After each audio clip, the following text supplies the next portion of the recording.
What is more dangerous than being hated by strangers?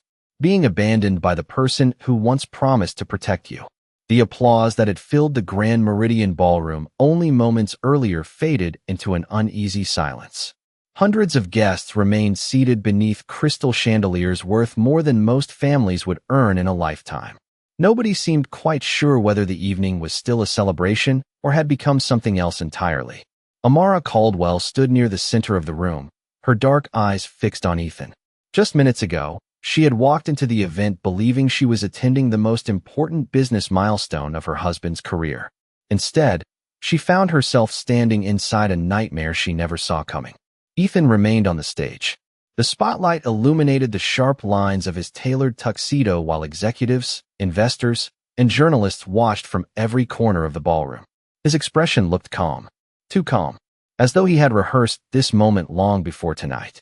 Amara searched his face for hesitation, for regret, for any sign that the man she loved still existed behind the stranger standing before her. She found none.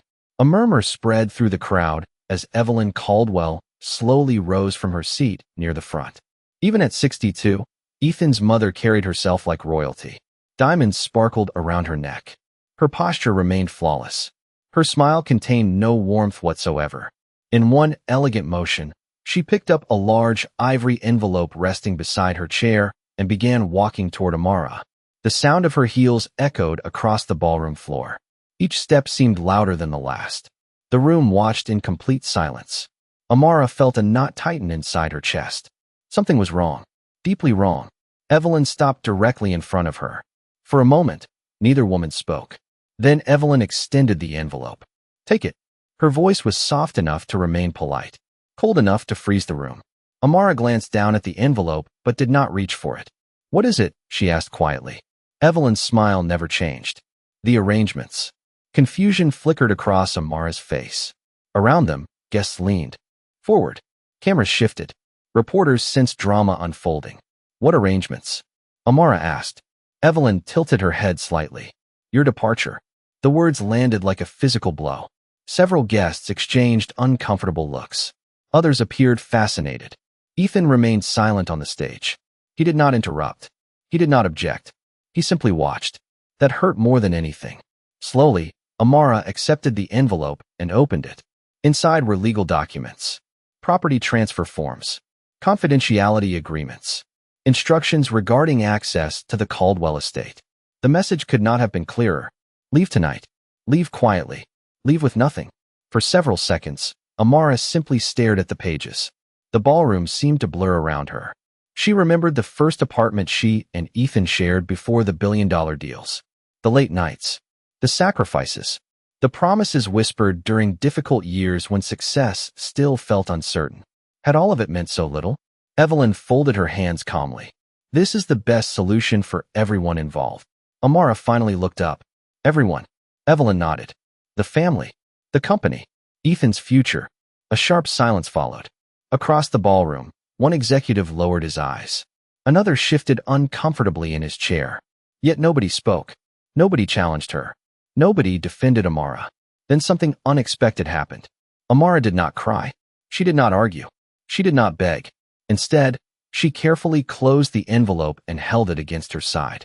Her expression became impossibly calm. The reaction seemed to disappoint several people in the audience. They had expected a scene, a breakdown, a confrontation. Instead, they received dignity. Amara slowly reached into her evening clutch and removed her phone. Her thumb moved across the screen. One message. 4 simple words. "Dad, it's time." She pressed send. Then she looked back at Ethan one final time. And somewhere beyond the walls of the ballroom, far from the celebration still collapsing under its own arrogance, events had already begun moving in a direction none of them could possibly imagine. The text message left Amara's phone in less than a second. 4 simple words. "Dad, it's time." Nobody in the ballroom knew what she had just done. Nobody understood why her expression remained so calm after being publicly discarded by the most powerful family in the room. The guests continued watching her as though they were waiting for the real entertainment to begin. Some expected tears. Others expected anger. A few were clearly disappointed that neither had happened. Instead, Amara slipped her phone back into her clutch and stood silently beneath the glittering chandeliers. Across the room, whispers began spreading once again. She's in shock. She doesn't know what to do. Poor thing. Honestly, she should have seen this coming. Every comment carried the same assumption, that Amara had already lost. Ethan slowly stepped down from the stage while executives moved toward him with handshakes and congratulations. To them, the evening was still a victory. A successful acquisition. A growing empire. A billionaire securing his future. Nobody seemed concerned about the woman standing alone near the center of the ballroom. Ethan finally approached her. His expression remained unreadable. Amara. His voice was lower now. More private. As though that somehow made tonight less humiliating. She looked at him. For a brief moment, memories flooded her mind. The first time they met. The nights they spent building dreams together. The promises he made when nobody believed he would become successful. The man standing before her looked nothing like the person she remembered. You could have told me beforehand, she said quietly. Ethan exhaled. It would have only made things harder. Amara almost laughed at the absurdity of the statement. Harder for whom? Certainly not for her. So that's it, she asked.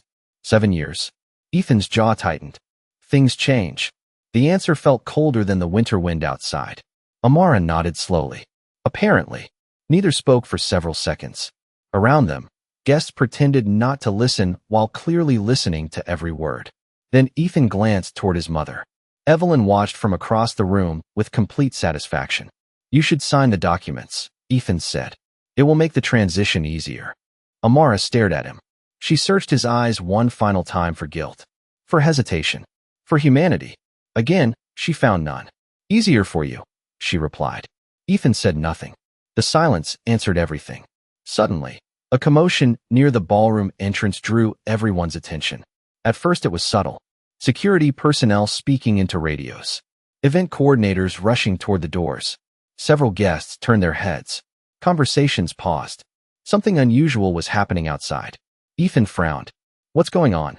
Nobody seemed to know. The ballroom manager hurried across the floor while speaking urgently into an earpiece. A moment later, another staff member rushed toward him looking visibly nervous. More whispers spread through the crowd. Investors glanced toward the entrance. Journalists grabbed their phones. Even Evelyn appeared irritated by the unexpected disruption. This event is private, she snapped toward a nearby coordinator. Handle whatever it is. The coordinator nodded quickly before hurrying away. But the tension only grew. Then came a distant sound. Low at first, almost impossible to identify. A deep rhythmic vibration that seemed to roll through the night beyond the ballroom walls. Several guests exchanged confused looks. The sound became louder. Closer. Thump, thump, thump. The unmistakable rhythm of helicopter blades. The entire room froze. New York's elite were accustomed to wealth. Private jets, luxury yachts, penthouse towers. But even among billionaires, unexpected helicopter arrivals in the middle of a private event were rare. Very rare. Ethan turned toward the windows overlooking the estate grounds. His confidence began to fade. Outside, bright lights swept across the darkness. Gasps erupted throughout the ballroom. Reporters rushed toward the glass. Executives abandoned conversations. Guests crowded together trying to see what was happening. Amara remained perfectly still. Her expression never changed. Because unlike everyone else in the room, she already knew exactly who was coming. And within minutes, the people celebrating her humiliation would discover they had made the biggest mistake of their lives. The helicopter's blades thundered above the estate like a warning from the sky itself. Every conversation inside the ballroom died instantly. Executives abandoned their drinks. Journalists rushed toward the windows.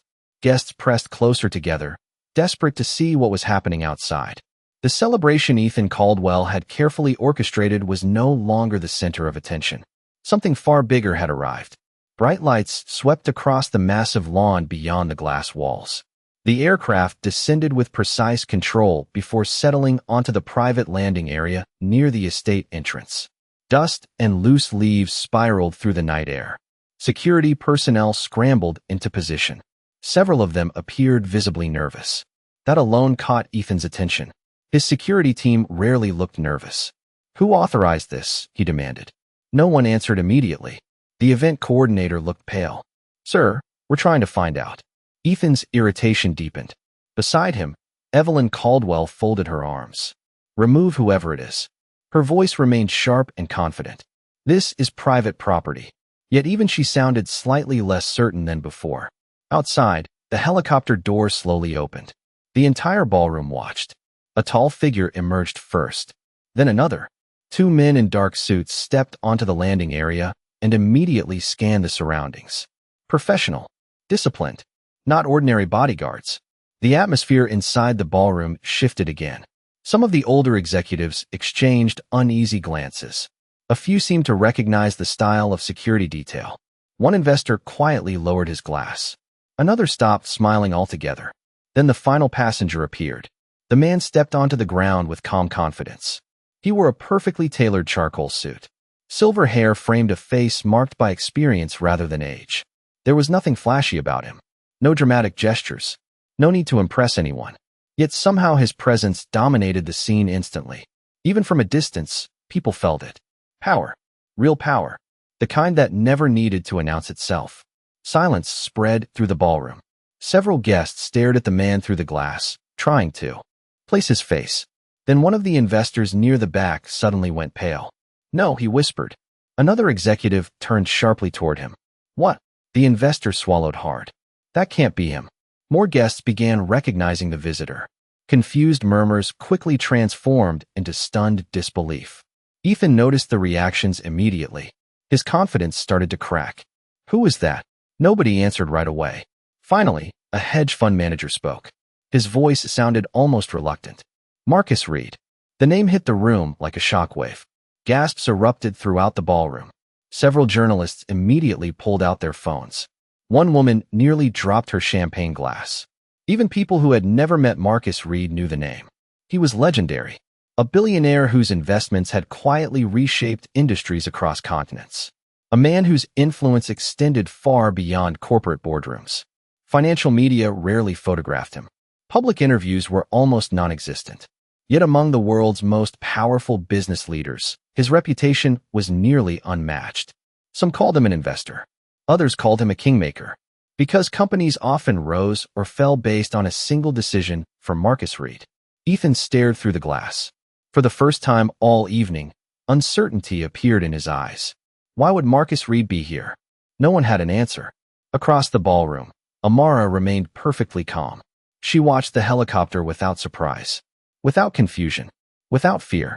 And that was when a terrible realization began creeping into a few minds. One executive looked from Marcus Reed outside to Amara standing alone inside. Then back again. His eyes widened. Another investor noticed the same thing. The resemblance was subtle but unmistakable. The shape of the eyes, the calm expression, the quiet confidence. Suddenly the room felt smaller, colder, more dangerous. Marcus Reed began walking toward the mansion entrance surrounded by his security team. Every step echoed through the minds of those watching.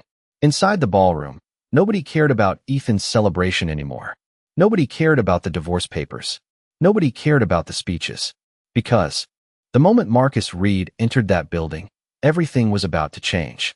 And for the first time that night, Ethan Caldwell felt something he had not experienced in years. Fear. The massive ballroom doors opened slowly. Every conversation stopped. Every head turned. Every eye locked onto the man entering the room. Marcus Reed walked forward without rushing, without hesitation, without the slightest concern for the hundreds of powerful people staring at him. His security team followed several steps behind, but it was obvious they were not the reason people felt intimidated. Marcus himself was. The silence became almost unbearable. Ethan Caldwell stood frozen near the center of the ballroom. Moments earlier, he had controlled the room. He had controlled the narrative. He had controlled Amara's future. Now that control was slipping away. Marcus continued walking. His polished shoes echoed across the marble floor.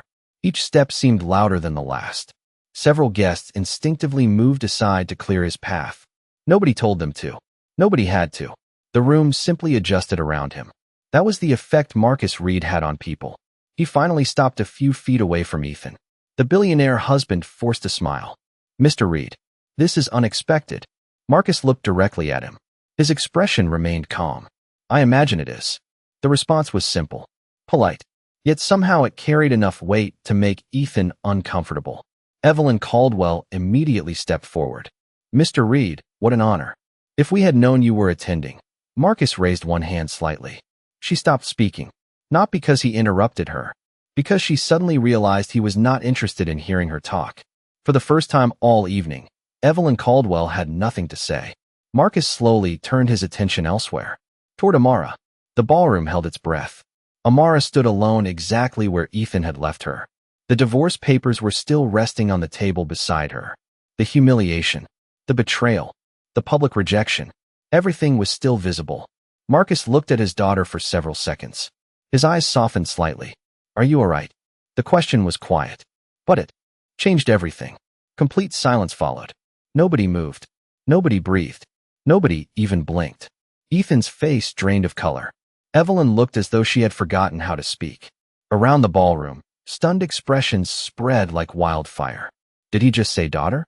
One reporter whispered the words aloud. His daughter? Another guest repeated them. Then another.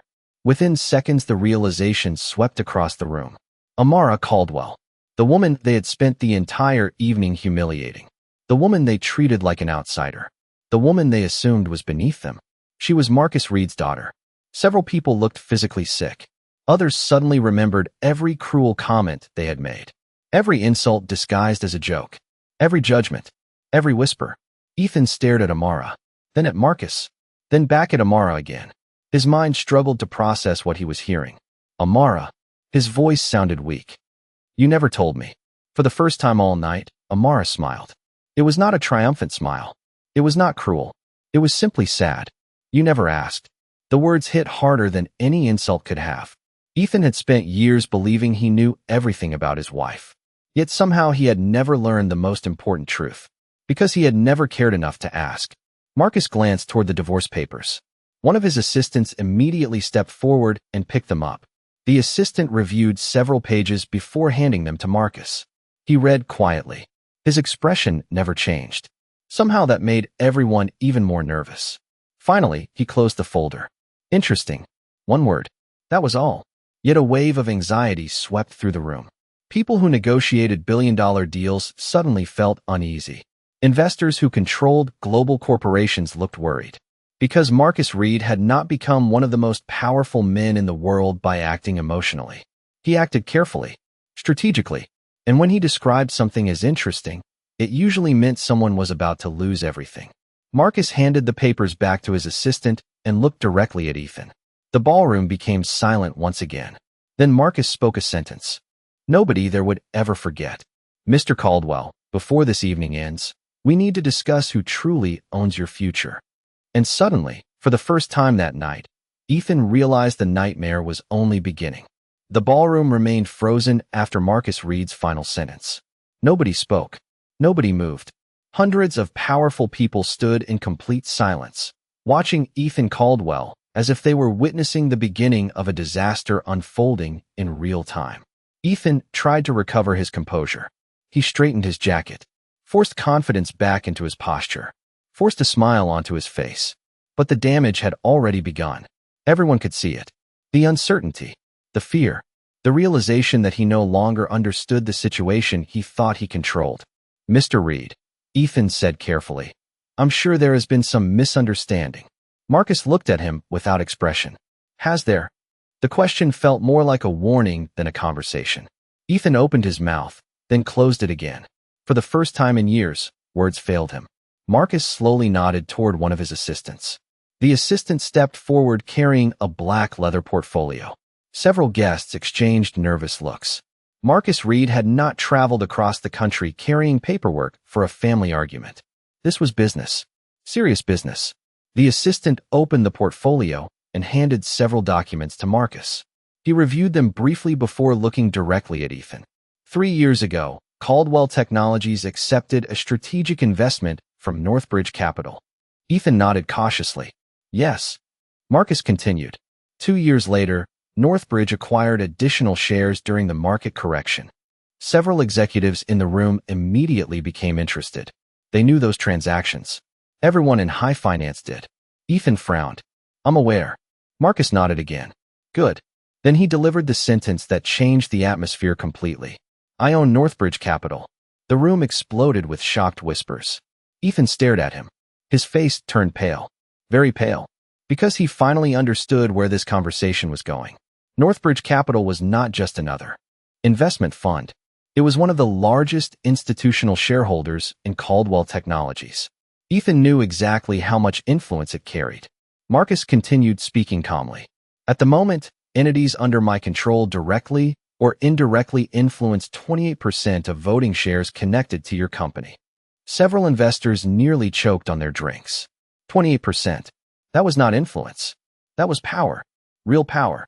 The kind capable of reshaping a boardroom overnight. Ethan felt the floor disappearing beneath him. "That's impossible." Marcus didn't argue. He simply handed the documents to Ethan. "Read." Ethan grabbed the papers. His hands shook slightly as he flipped through page after page. Ownership structures. Investment vehicles. Voting agreements. Acquisitions. Every number. Every signature. Every transaction. All legal. All real. All devastating. Across the ballroom, executives began whispering among themselves. Some were already calculating what this revelation meant. Others were quietly checking their phones. News of this would spread through financial circles before sunrise. Ethan reached the final page. His expression collapsed. Because he knew the documents were authentic. Marcus had not come to threaten him. He had come to educate him. Evelyn Caldwell stepped forward. "This is absurd. You're trying to intimidate us." Marcus turned toward her. For the first time, there was a hint of coldness in his eyes. "No, Mrs. Caldwell." His voice remained calm. "Intimidation requires uncertainty. These are facts." Evelyn immediately fell silent. The room somehow became even quieter. Marcus then looked toward Amara. "For years, my daughter asked me not to interfere. Every guest listened carefully. She wanted to build her marriage without my influence. Without my money. Without my name." Amara lowered her eyes slightly. The pain behind those words was impossible to miss. Marcus continued. "She believed she was loved for who she was." The sentence landed heavily across the room. Ethan looked away. Because he knew exactly what Marcus was implying. For years, Amara had hidden her family's wealth. Hidden her father's identity. Hidden a fortune that dwarfed everything Ethan possessed. Not because she was ashamed. Because she wanted something genuine. Something real. Something money could not buy. And tonight, Ethan had destroyed it himself. Marcus slowly stepped closer. "You spent this evening proving what mattered most to you." Ethan swallowed hard. Nobody came to his defense. Nobody supported him. Nobody even looked him in the eye. Because everyone knew Marcus Reed was right. The divorce papers. The humiliation. The public rejection. None of it would have happened if Ethan had known who Amara truly was. And that truth was now impossible to escape. Marcus glanced around the ballroom one final time. The most expensive mistake a man can make is underestimating the person standing beside him. Then he looked directly into Ethan's eyes. "Unfortunately for you, the bill is about to arrive."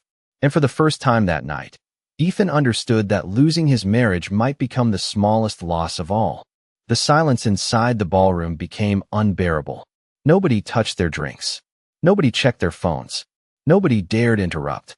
The room had transformed from a celebration into something else entirely. A reckoning.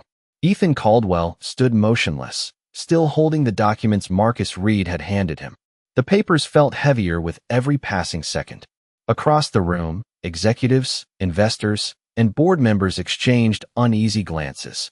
They all understood what 28% of voting influence meant. It meant leverage. It meant control. It meant that the future of Caldwell Technologies was suddenly no longer guaranteed. Marcus calmly adjusted his cufflinks. "Since we're discussing facts tonight, perhaps we should continue."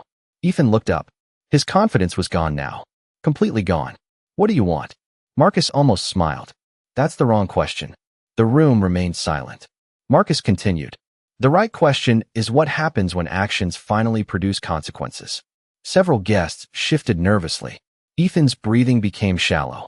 Deep inside, he already knew this conversation was heading somewhere dangerous. Marcus turned toward a group of executives standing near the stage. "Would any of you like to explain what happens when investors lose confidence in leadership?" Nobody volunteered. Nobody wanted to be part of what was unfolding. Finally, one elderly board member cleared his throat. "Stock prices fall." Marcus nodded. "Correct. Another executive quietly added, "Institutional partners reconsider their positions." Marcus nodded again. "Also correct." Then he looked directly at Ethan. "And sometimes boards replace the people responsible." The sentence landed like a hammer. Evelyn Caldwell stepped forward immediately. "This is outrageous." Marcus didn't even look at her. "No. Outrageous is publicly humiliating your daughter-in-law while believing there would be no consequences." Several guests lowered their eyes. Because they knew he was right. Everyone had watched it happen. Everyone had witnessed the humiliation. Nobody had stopped it. Marcus then motioned toward his assistant again. Another folder appeared. Ethan stared at it. His stomach tightened. There was more. Much more. Marcus opened the folder and calmly removed several pages. "Tomorrow morning, Northbridge Capital will formally request an emergency review of executive leadership." The room erupted with whispers. Several investors nearly dropped their glasses. Ethan's face lost all remaining color. "You can't do that." Marcus raised an eyebrow. "Actually, I can." Ethan looked around desperately. He expected support. Allies. Friends. Someone. Anyone. But nobody stepped forward. Because every person in that room understood one simple reality. Marcus Reed had the power to do exactly what he was describing. Worse, many of them would likely support him. Marcus continued. "For years, your company benefited from relationships my organization helped create." Ethan remained silent. "Major contracts." Another page. "Strategic introductions." Another page. "Expansion opportunities." Another page. "Financial protections during market downturns." The documents continued piling up. Ethan suddenly realized something horrifying. Many of the opportunities he believed he had earned himself had originated from Marcus. Quietly. Invisibly. Through networks he never knew existed. Marcus never took credit. Never asked for recognition. He had simply supported Amara's husband because Amara loved him. The realization hit Ethan like a truck. Amara had never needed his money, his status, his connections. If anything, the opposite had been true. Marcus finally turned toward his daughter. The coldness disappeared from his face immediately. "I told you years ago that character reveals itself under pressure." Amara stood quietly. Tears filled her eyes, but she remained composed. Marcus continued softly. "You wanted to believe he was different." Ethan could barely look at her. Because for the first time, he understood exactly what he had thrown away. Not wealth. Not influence. Not prestige. Something far more valuable. Someone who had loved him before any of this mattered. Someone who had hidden unimaginable power simply to be treated like an ordinary woman. The tragedy was no longer financial. It was personal. Irreplaceable. Marcus looked back toward Ethan. "I spent years respecting my daughter's decision not to involve me." His voice hardened again. "Tonight, that courtesy ends." The room froze. Every eye remained fixed on him. Marcus slowly buttoned his jacket. "Tomorrow morning, your board will receive my proposal." Ethan's heart pounded. "And if they accept?" Marcus stared directly into his eyes. "Then you will learn the same lesson my daughter learned tonight." Ethan swallowed hard. "What lesson?" Marcus answered without hesitation. "How quickly everything can disappear when the wrong people stop believing in you." Nobody spoke. Nobody moved. Nobody even breathed. Because everyone in that ballroom knew the reversal had begun. And for the first time all evening, Ethan Caldwell understood that he was no longer watching the storm. He was standing directly in its path. The next morning, Ethan Caldwell woke up to disaster. Not the kind that arrives slowly. Not the kind that gives you time to prepare. The kind that crashes through the door before sunrise and changes everything. His phone began vibrating at 5:12 a.m. The first call came from a board member. The second came from legal counsel. The third came from a major investor. By 6 o'clock, there were 27 missed calls. Ethan sat on the edge of his bed staring at the screen. His stomach twisted into knots. He already knew. Marcus Reed had kept his promise. The emergency board meeting was scheduled for 9 o'clock. Every major shareholder had received copies of the proposal. Every director had been contacted. Every influential voice inside the company was suddenly asking the same question. Had Ethan Caldwell become a liability? Across the city, financial media exploded with speculation. News outlets reported unusual shareholder activity. Market analysts discussed Northbridge Capital's growing influence. Nobody officially confirmed anything, but rumors spread faster than facts. Investors hated uncertainty, and uncertainty was everywhere. By the time Ethan arrived at headquarters, employees were already whispering. People stopped talking when he entered elevators. Conversations ended when he approached hallways. The confidence that had followed him for years had disappeared overnight. Inside the boardroom, the atmosphere was even worse. 12 directors sat around a polished conference table. Not one of them smiled. Not one of them offered reassurance. Several avoided eye contact completely. Ethan took his seat. The meeting began. Marcus Reed appeared remotely on a large screen at the front of the room. Calm, composed, unshaken. The contrast between the two men could not have been clearer. Marcus looked like someone in complete control. Ethan looked like someone desperately trying to regain it. The chairman cleared his throat. We are here to discuss concerns regarding leadership stability and shareholder confidence. Ethan immediately stood. This is ridiculous. Nobody responded. He looked around the room. I've led this company successfully for years. Silence. We've grown revenue, expanded internationally, increased shareholder value. More silence. The chairman finally spoke. No one is disputing your past performance. Ethan felt a flicker of hope. Then the chairman continued. The concern is judgment. The word hit harder than any financial argument. Judgment. Not performance. Not strategy. Judgment. Because everyone had seen the videos. The ballroom. The humiliation. The public treatment of Amara. The growing headlines connecting the controversy to company leadership. It wasn't just a family matter anymore. It was a reputation problem. A governance problem. A leadership problem. Marcus finally spoke. Markets forgive mistakes. The room listened carefully. What they don't forgive is character failure exposed in public. Ethan clenched his fists beneath the table. He wanted to argue, wanted to fight, wanted to blame someone, anyone. But deep down, he knew Marcus was right. Nobody had forced him to humiliate Amara. Nobody had forced him to embarrass her in front of hundreds of people. He had done that himself. One decision, one moment, one choice. And now everything was unraveling. Hours later, the meeting ended. No final vote was taken. But the message was unmistakable. Ethan walked out knowing his position was no longer secure. For the first time in his career, his future depended on whether others still believed in him. That afternoon, he sat alone in his office. The city stretched beyond the glass windows. Normally, the view made him feel powerful. Today, it felt empty. His phone rested on the desk. One name filled his thoughts. Amara. Not Marcus. Not the board. Not the investors. Amara. He opened old photos. Vacations. Anniversaries. Birthdays. Quiet evenings. Small moments he had once taken for granted. And suddenly he understood something devastating. Marcus could threaten his company. The board could challenge his leadership. Investors could damage his fortune. But none of those losses hurt the way this one did. Because money could be rebuilt. Companies could recover. Reputations could heal. Some relationships could not. Ethan lowered his head into his hands. For the first time since the nightmare began, tears filled his eyes. Not because he feared losing his empire. Because he finally understood he had already lost something far more valuable. And somewhere across the city, Amara sat beside her father, surrounded by people who genuinely valued her. While Ethan sat alone with the consequences of becoming the man she never thought he was. 3 weeks later, the headlines finally began to fade. The financial analysts moved on. The reporters found new scandals to chase. The market stabilized. The board completed its review. Ethan Caldwell remained CEO, but barely. New oversight measures were imposed. Several directors publicly questioned his leadership. Investors demanded accountability. The victory Ethan once would have celebrated felt hollow.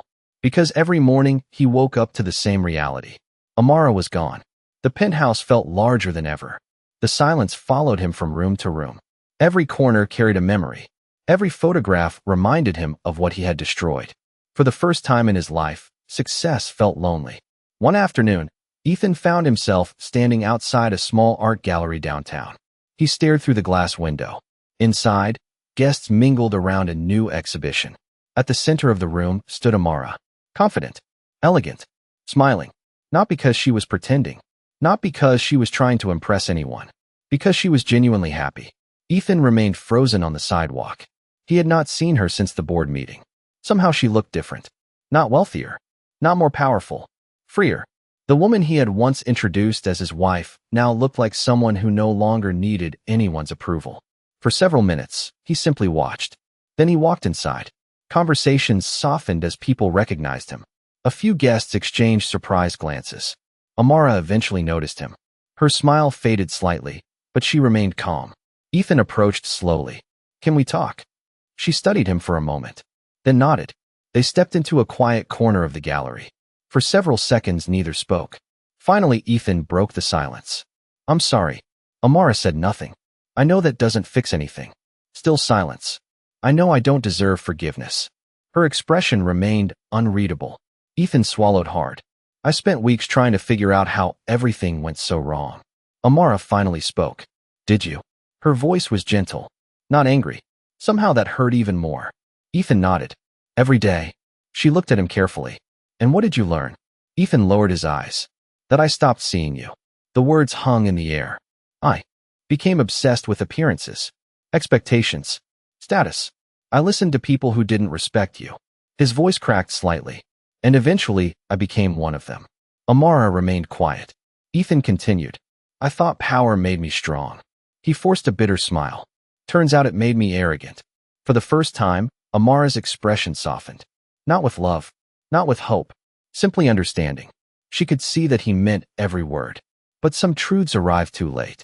Ethan looked at her. "Is there any chance?" He stopped himself before finishing the sentence.